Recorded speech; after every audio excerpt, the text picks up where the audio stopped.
Hello friends, welcome to Manish kitchen.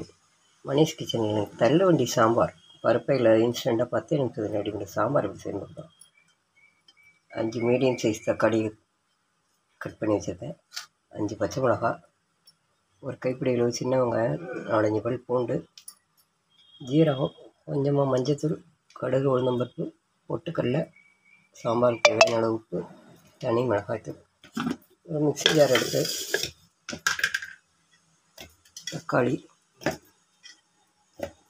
பச்சை மிளகா, சின்ன வெங்காயம், பூண்டு, சாம்பாருக்கு தேவையான அளவு உப்பு, மஞ்சத்தூள்,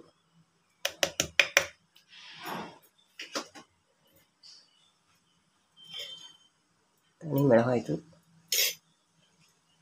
ஜீரகம், மிக்சியில் போட்டு நல்லா நைஸாக அரைக்கணும். தக்காளி, வெங்காயம், பூண்டு, ஜீரகம், மிளகாத்தூள் போட்டு அரைச்சி வச்சு பொட்டுக்கடலை 1 டேபிள் ஸ்பூன் அளவு பொட்டுக்கடலை வச்சு வானம் நல்லா சூடாகிடுச்சு. அரைச்சி வச்சுருக்கேன்.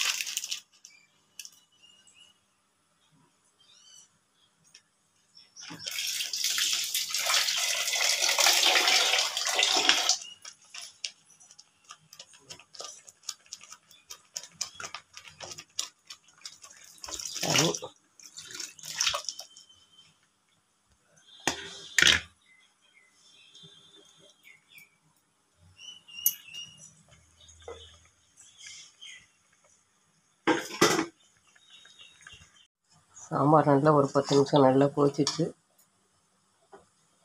நான் 1 ஸ்பூன் தேங்காய் எண்ணெய் விட்டு கடுகு, உளுந்தம்பருப்பு, ஒரு சின்ன வெங்காயம், கருவேப்பிலை தாளிச்சிட்டேன். ஊற்றிட்டு அடுப்போம்.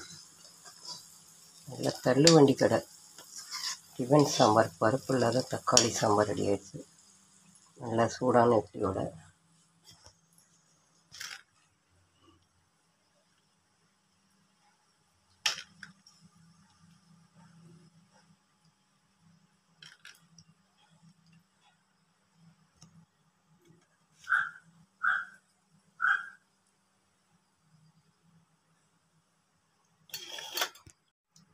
நீங்களும் இதே மாதிரி இன்ஸ்டண்ட்டாக சாம்பார் 10 நிமிஷத்தில் தள்ளுவண்டி சாம்பார் செஞ்சு சாப்பிட்டு பாருங்கள். இந்த வீடியோ பிடிச்சிருந்தா லைக் பண்ணுங்கள், ஷேர் பண்ணுங்கள், கமெண்ட் பண்ணுங்கள்.